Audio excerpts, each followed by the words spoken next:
Hello YouTubers, today is October 20th and where I'm at in Texas the forecast high temperature today is 92 degrees, so that's the way it is. This is my 2013 Hyundai Sonata, and last Sunday morning I got in it and pushed the start button and the starter motor ran but the engine didn't start, so that was depressing. And I went inside and looked up found some really good YouTube videos, which if I remember I'll put them in the comments down below. But I was pretty distressed and depressed, and so I ended up taking the whole thing apart. I didn't get the video started when I was taking it apart, so I'm going to do this backwards like I do a lot of things. And I'm going to video putting it back together. So this is the starter I managed to get out of the car, and this is the piece that gets broken, which is well documented in one of the other videos that I found. And I went out on eBay and found a guy that said he had an exact duplicate replacement, so I ordered it, and it actually is shaped correctly, but it doesn't look like it's made out of the same material. I don't know if this is going to last or not, but and I didn't take this piece off of the starter yet because I want to make sure I got it back on the same way. So let me set the camera up and I'll attempt to try to put this starter back together. And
in one of the other videos they show and recommend putting grease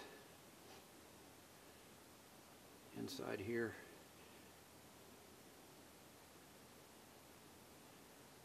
And also maybe inside this bearing sleeve that's down in here. So, and then putting all this together at the same time is a little tricky.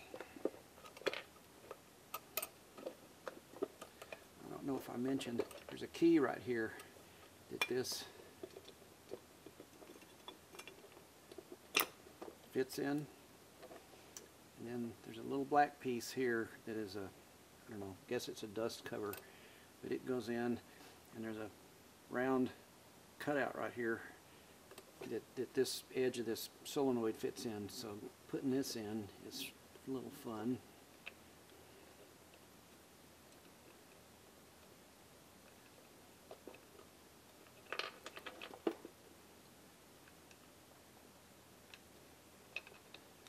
Okay, got that in. And then I may have mentioned before I took this apart, I spray painted it to mark how it all goes back together. So that key fits in here, then these screws go back in together, and then these are Torx screws. This is a T-20 driver, fits in there. So then this goes in here, and I line up my paint marks, and this kickback spring. Makes it fun to figure out how to do. Okay, got that one in. Now, tighten this up.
Remember if I mentioned it or not, but with that plastic piece in there between the solenoid and this starter gear, when that's broken, this starter gear flops around back and forth. There's nothing holding it in place.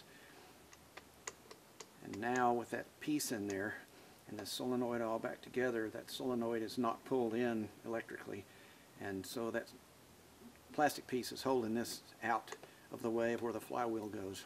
When it gets put back in the car, when the solenoid sucks in, it acts like a fulcrum and it pushes this gear out into the flywheel and starts the car.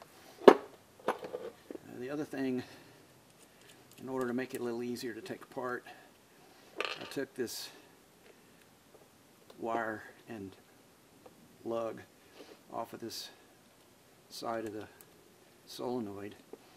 This is a 13mm nut, which I've got one right here.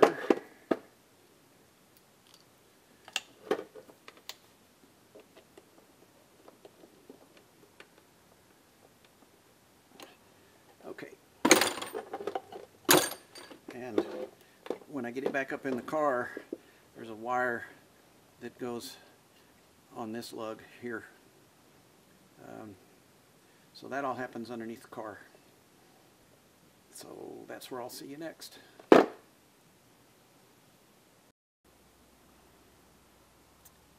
bottom of the car. There's that bottom bolt that I've got stuck in that hole. Get the starter in here. You got to put it up through this hole here, work it around behind these oil hoses, and there's a here's the 12 volt that goes on the back of that solenoid on the starter, and this is the control signal wire that plugs into the jack on that solenoid. So let me get the starter, and I'm going to have it, I'll work it up through here and get it in, and then you have to have the terminals hanging out here and put these wires on. Then you got to turn it around and the gear part of the starter goes that way. So let me make a little progress doing that, and then I'll be back. This is the engine compartment of the car, and from the top you can see the two starter bolts. I've stuck them in the holes there. From the bottom you can't see this one on the right, but you can see the one on the left from the bottom. There's a fresh air duct that goes from the filter box to the intake of the engine, and I removed that, which I'll show you later, in order to be able to get access to this bolt on top, because they're extremely tight, and the only way I could get it loose was to use a cheater from the top. Now on the bottom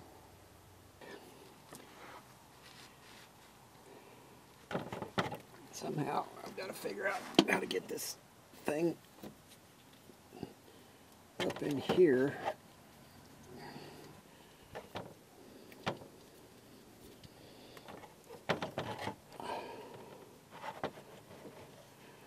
There we go.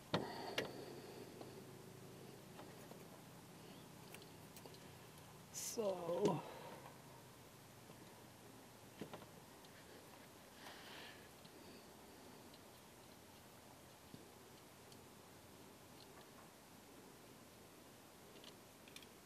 take that nut off.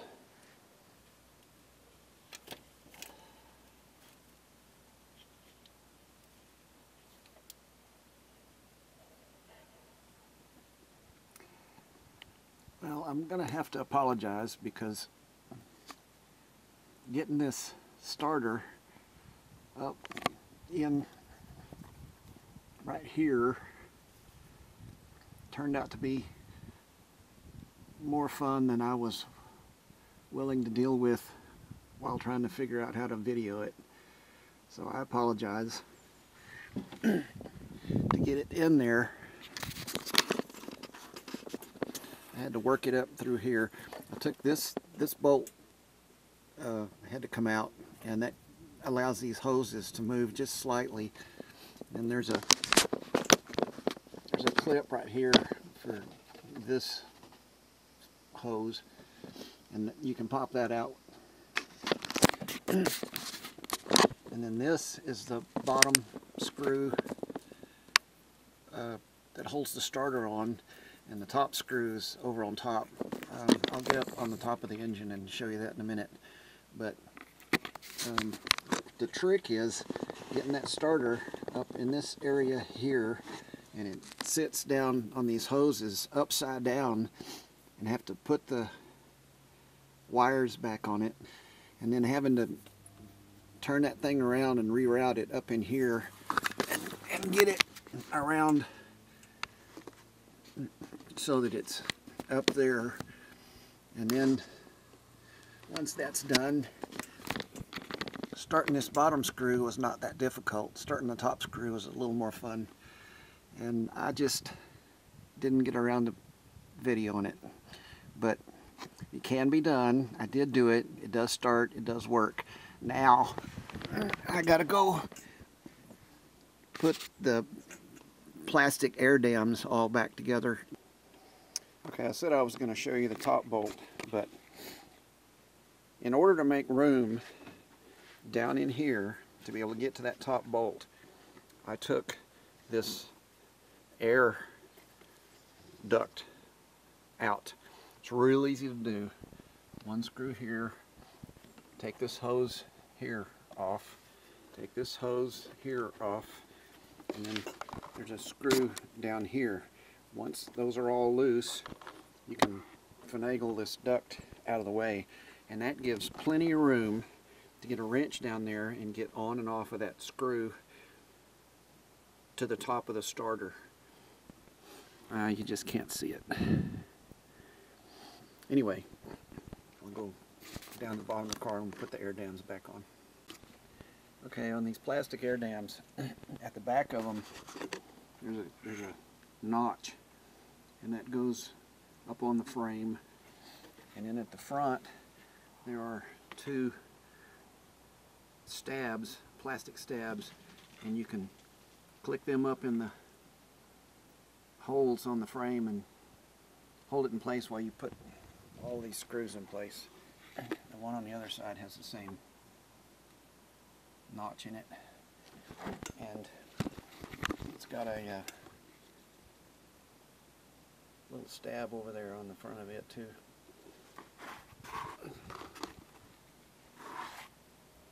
All my helpers. Okay, I got this passenger side in place. There's a one screw that goes in right there next to that pin that went into that hole. There's another screw that goes right there. And then I put the other one up on the driver's side next, and then I'll show you that. Oh, and by the way, back here in the back, that's where that slot in the plastic went into the slot that's on the frame. Okay, this is the driver's side one, and I wanted to show on the back of this air dam is a slot, and it goes right there into the frame. Okay, so I got that in place. I pushed it in that slot in the back, and then up here is one of those pins that goes into the hole. And by the way, it was pointed out in one of the other videos, 2 of these screws are longer than the other ones, and they are the ones that go here up front.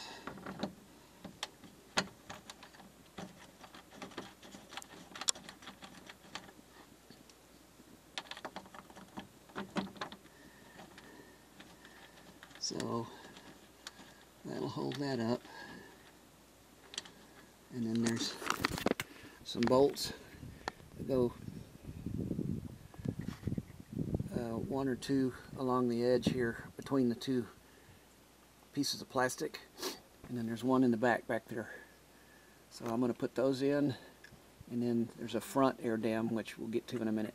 Final piece that goes in is this last long, thin air dam that goes right underneath the front bumper. Kind of slips in under these 2 plastic pieces on the end. And mine is so old that there were holes that had broken in these bolt locations. So on both ends I had to get a larger washer and hold it up. There's 2 of them. There's one on this side and one on the other side. And then in the middle there are 2 of these plastic push pins. One there and one down on the other side in the middle. And you put them in, and that's what holds it up, and then you put these bolts in on the end. So that was the last piece that I had. Okay, I got it all up there, and I don't have any bolts and screws left over, so this may be a good thing. I know this is a little bit rough, but maybe it'll help alongside those other videos that exist on doing the same thing. I just got to get it down off the jack stands and drive it around. Y'all have a good one.